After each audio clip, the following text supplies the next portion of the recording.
Hi friends and family, welcome to your plug. Welcome to the plug that keeps you plugged in. Thank you for tuning in. Thank you for setting your time aside to indulge, to engage our content, and we want to encourage you to invite many others to rally around this content as we continue to challenge existing relationship narratives and negotiate alternatives. Yes, that's what we are here for. And if you are here for the first time and you happen not to know who this guy is, nage opa wa gara malegana gumnar nom sudo ga trafasa wa shadro ga tagas ngigiden ga mazul gamno tuturusa gigo lo tabatara maru mutul ko malitsan buda komu otware mutu. And as always friends, I'm chilling with my guys here. Yes, hi friends and family, I am back. I'm the head and not the tail, I'm above and not beneath. I'm a child of the Most High God, blessed and highly favored, a chosen generation, a royal priesthood, a nation belonging to God, to declare the praises of Him who has called me out of darkness into the beautiful world of relationships. Yes. And I am so happy to be here. It's been a minute, but we are back. We've just had a bit of technical challenges that we experienced through the weeks, but be still and know that we are here. Yes. Yeah. Yes, we are with you. If your relationships have been falling apart because we are not here, we are back to be to make sure that those are back To beef up. intact. If you have been missing out, please make sure that you do catch up. But that's all from me. Yeah. And I am not alone. I've lost the hang of this, man. Yeah. Can tell, man. Okay, should I go? Yeah. Hello, friends and family. Yeah. My name is Tabang, and so happy to be back. Before I introduce myself, when Opa started talking, I became so I almost cried.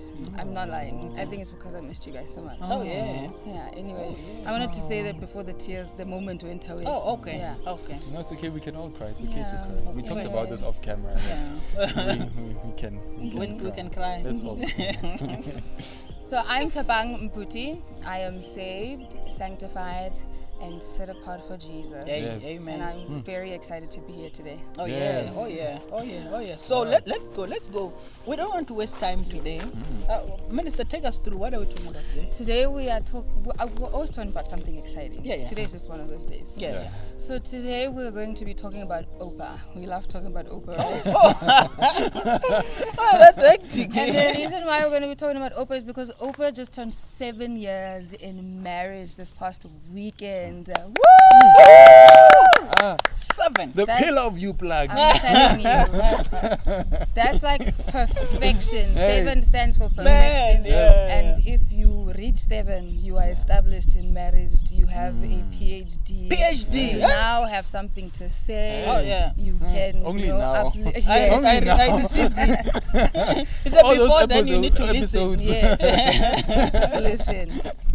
And so we are going to be engaging Opa on his marriage, on the past 7 years of his marriage to his lovely wife, Jessica. Oh, yes. So we have a few questions for him. And if you have any questions for Opa, now that he's 7 years in marriage, if you want to get married, if you are courting or dating, whatever he's experienced, drop your questions down in the comment section below. Engage us, and we will engage back. Oh, Okay. yeah. Oh, that's hectic, man. What an introduction. Are you ready? Wow. Okay. Okay. Oh, yeah, let's Hey man, how many questions are these? I have Yo. quite a No, let's go for them. Yeah, no, I love this. Okay. Yeah, just a quick background. We Yes. have not rehearsed the questions. No. I've not seen the questions before. I will answer as many as I possibly can. I'm not promising everything. But we'll see. Let's go. Let's do this. Yeah, and maybe Mac can give some nuggets as well because Yes. he's been here. I should practice for that 7 Yes. years. Yeah. So when Must I get take there. notes. Yeah. Right. And for someone who is intending on getting married, I have questions. Oh yeah. Let's go. Let's go. So, question number 1. So now that you are 7 years in, what is your formula for perfection in marriage? See what I did there because 7? Hey. Yeah. Oh yeah. Hey. Yeah. Wow. Yo. I didn't say that. I mean, I'm not sure. I mean, perfection is a very expensive word. It's a very deep word, very very powerful in so many ways. I'm just thinking of where I am at, and I'm just thinking of how how far I am from that word, and even my wife, in terms of our well, other people would think so, but when you live with someone else, I think you have to begin by acknowledging that you are not perfect yourself, and they are not perfect yourself. That acknowledgement is perfection on its own. That acknowledgement that though we are working towards this, but none of us is perfect. We don't take yourself too serious. You just see yourself as a person who goofs, who gets it wrong sometimes. And just for me, just the acknowledgement and the understanding that we are not perfect, I think for me, if we will get it right, because then it do away with so many expectations. No one is perfect as long as we are willing to work through our imperfections. And also the beauty of marriage is it's an institution that which God used to sanctify us. It's not the end in itself, it's the means to an end, because the end is to see Jesus, is to appear before him and to hear him saying, well done, my good and faithful servant. So marriage itself, it's just another space. It's not for perfect beings, it's not for people who are perfect, but it's an institution that God uses to expose some things about us and help us to work through those things. So for me, just acknowledging that you are not perfect, and also acknowledging that marriage is not the end in itself, but means to an end.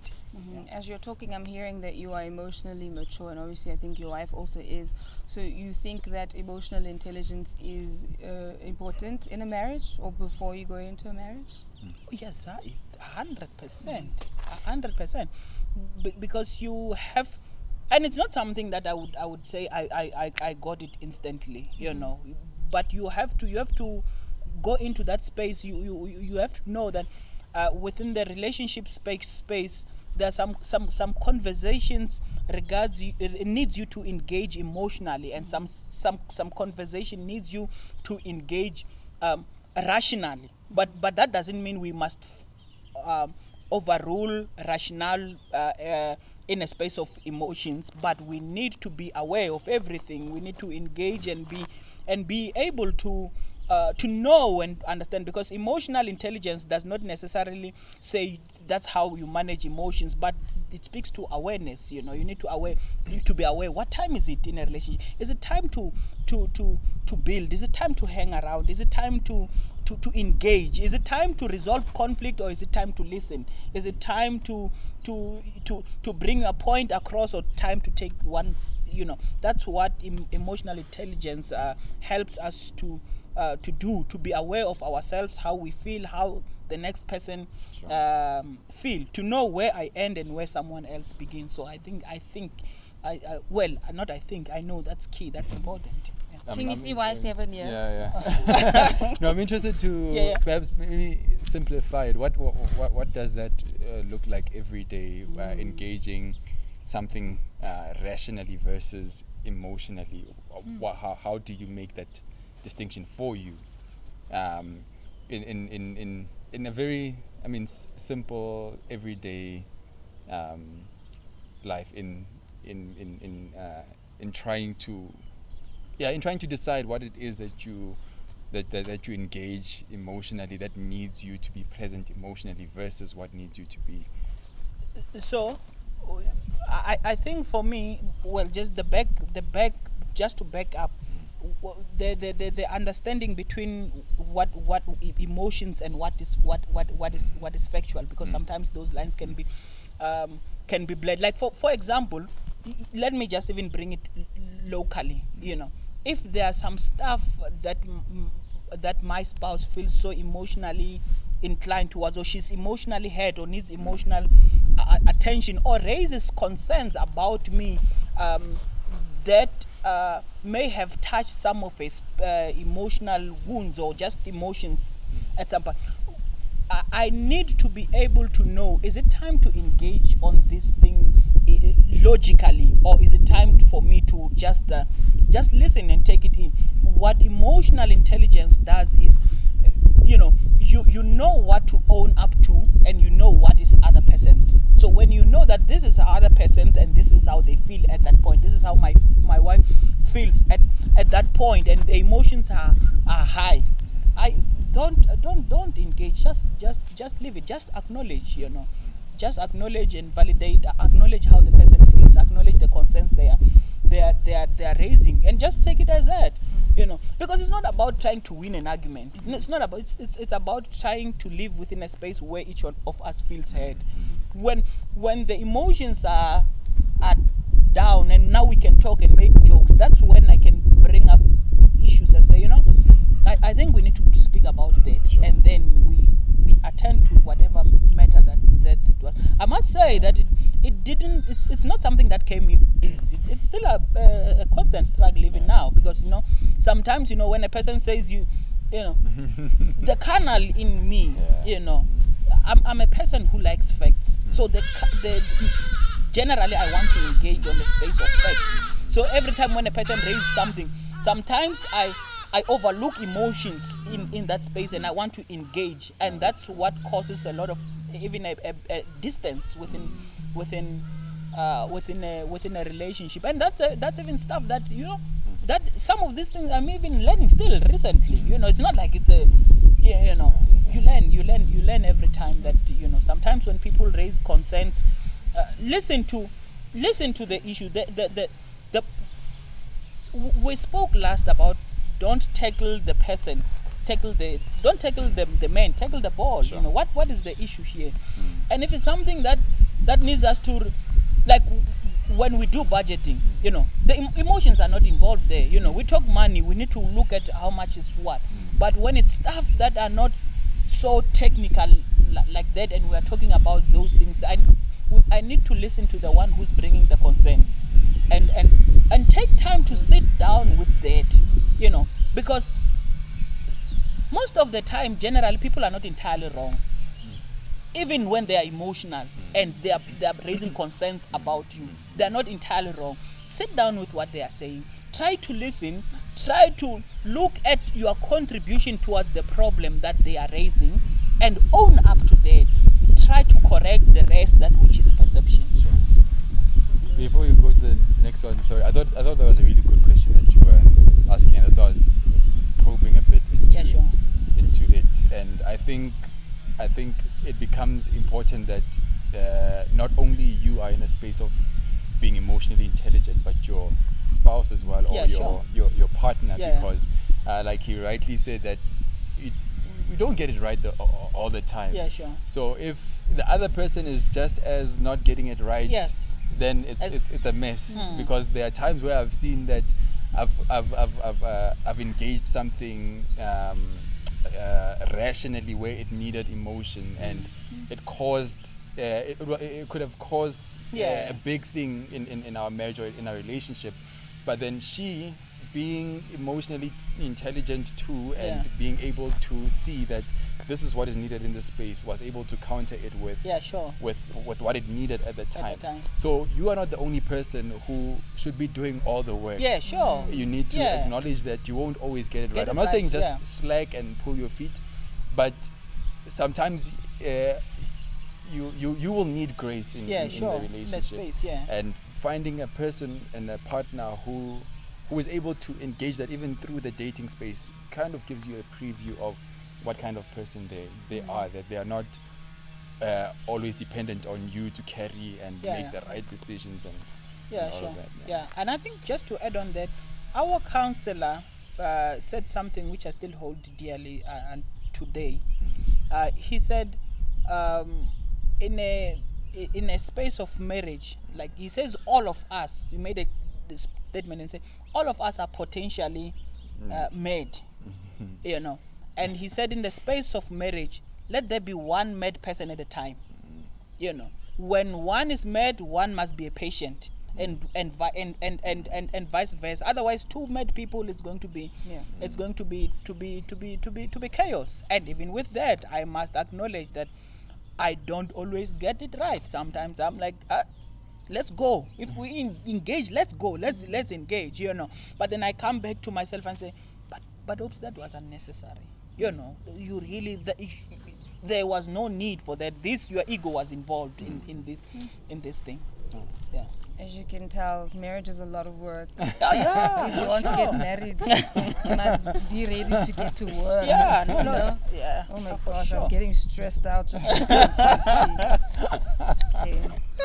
I ask you this all the time, but I'm sure a lot of people grapple with this Yeah. a lot. Is that when you come into a relationship, you want to know if this person is the one, or if you want to see clear signs that this Yeah. person is the one, especially as like people in your positions like men of God or just whatever. So my question is, how did you know that Jess was the one? What were the signs? What Yeah. made it crystal clear to you that this person is my wife? Okay. Yeah. I mean, now I'm more matured, and when you are older, you can always give better explanations of your decisions of the past. I mean, or you can rationalize them better. But one of the things that I was praying for when I was praying for a life partner is, So it's important to pray. oh yes, oh yeah, oh yeah. No, that's key. I mean, that's key. That's key, because if you are a child of God, you want a godly marriage, and a godly marriage can only be provided by God. Not all godly people want godly marriages or godly people. Well, that's what you will hope.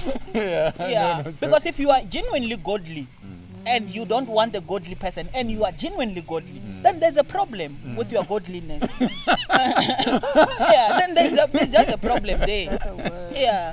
So, but anyway, I will assume that would be an expectation that a godly person will want what is godly? Because godly can be good. This person is kind. No, this God one- honoring. Yeah. Godly, God honoring in all aspects. Yeah, I mean, those people can be people who are nice. Is that honoring God? No, being nice is not honoring God. A person can genuinely be nice. A lot of nice people. I don't want to repeat my sermon. Jesus didn't come so that bad people will be good. Yeah. He came so that those who are dead will find life Oh, and living in abundance of that life. so godly people are people who are alive. Who found life in Life in Christ, Christ, and okay. allow Christ to order their steps. Okay. All Yeah. right. So yes, just going back to It's a good video. yeah, going back to what Sapangs asked. So one of the things that I prayed for, one is prayer, but one of the things that I prayed for was, because I was by the grace of God aware of my calling early. I prayed that the person that I will marry, they must love God for themselves. It's not I don't want to find someone that I will disciple for me. It's okay if that's what other people prefer, but for me, with my line of work, as a pastor, I needed one who will understand that call. But not only that it's about me, but I will understand theirs as well. Because we always say, this is me, this is my journey, this is where I am going. And then you have that other person, this is me, this is my journey, this is where I'm going. Do these journeys come together? Do we see them coming together, or they're drifting apart? So one of the things that for me drew me to my wife was primarily that she was seeking God for herself. Not for anyone. She was seeking God for herself. I think then for me that was the Main thing? the major thing, that she was in a journey with God. I mean, I was 24. I didn't know a lot of stuff that I know now. I made the decision to get married based on what I knew then. And that was what I knew then, that I need someone who loved the Lord genuinely and who understands the dynamics of ministry, and who will not one day wake up and force me to do something that I never signed up for when we committed, when the going gets tough. Because ministry is not easy. I didn't want someone to, when now things are going south and we have to exercise trust in God, then I am in a space where I need to juggle with so many careers and other stuff. I needed someone who will understand that, but also someone who will love me. But love is important. Yeah. And what does that look like?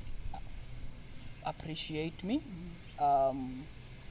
I sound like those guys who just want to be glorified all the times, and those guys who says no, women, it's men must women must love and submit, all of those things.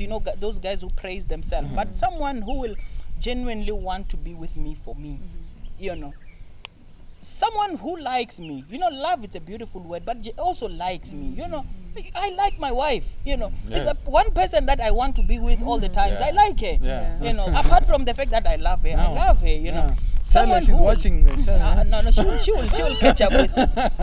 I like my wife. I like the vibe. Sometimes I can be one person who is, like this, but my wife is a very fun person when we are together. She's the fun energy when we are together. So there were fundamental things that I was looking for, which is a person is saved, they love the Lord, they understand my path. You're not a physical person. Like, you don't see a person, you're like, no. Okay, this person looks good. You are deep from the beginning. Yes. not Good question. Not necessarily. I like that question. I think that's a nice question. I wanted someone who's obviously beautiful. Yes. But that's a very subjective statement, that someone is beautiful, because beautiful is not. It's not. Someone being beautiful is not like truth, because truth can be proven to be true, but beautiful. If I see her to be beautiful and I'm convinced that this is the most beautiful human being, they are beautiful according to, I'm attracted to them, then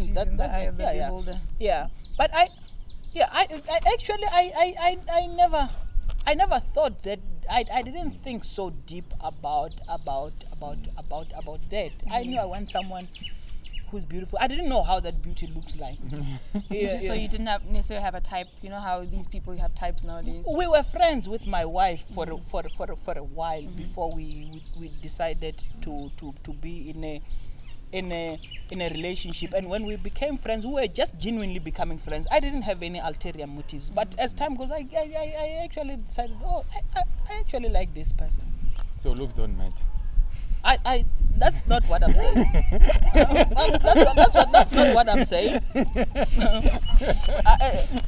Listen to what I am saying. Just take what I'm saying. But you plug us. I'm sure they're also trying to dissect. What are you saying? I'm sure it does, and to each their own. It's not a. Now I'm talking about who I find myself in terms of my wife is gorgeous. Yes. I mean that goes without the saying, But when we were in a relationship, it didn't start from there. That was not the vantage point of our relationship. When I learned about the person that she is, then all of a sudden you start seeing that this person is actually gorgeous. My interaction with her, because I did not see that, because I genuinely was not looking for anything other than friendship. But I'm sure you noticed that she was pretty. Yeah, for sure. Yeah, for sure. Not when her the fact that she was beautiful, not just for me to take her, but as a person. In general. She's a very, very beautiful person.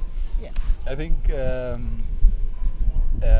the narrative nowadays, I'm just touching on what you talked about earlier, about you guys being individuals. Yeah. The narrative today goes something like maybe the reason why people are scared or avoiding to go into marriage, into this lifetime commitment, is that, and you talked about getting married at 24, is that I'm afraid we might grow apart. And you've heard people who get divorced say that we grew apart, and it's being glorified. And growth is inevitable. You start somewhere 24, and you talked about you grow. Now, I mean, you're at a different space than you were. Yeah, when sure, you were 24. I'm not sure how to ask this question, but Is it something that can be worked with? Would you say that you guys have grown and still are together, or because you're together, you've grown apart but are just making it work because it's supposed to be a lifetime? Oh yeah. I think that's a very significant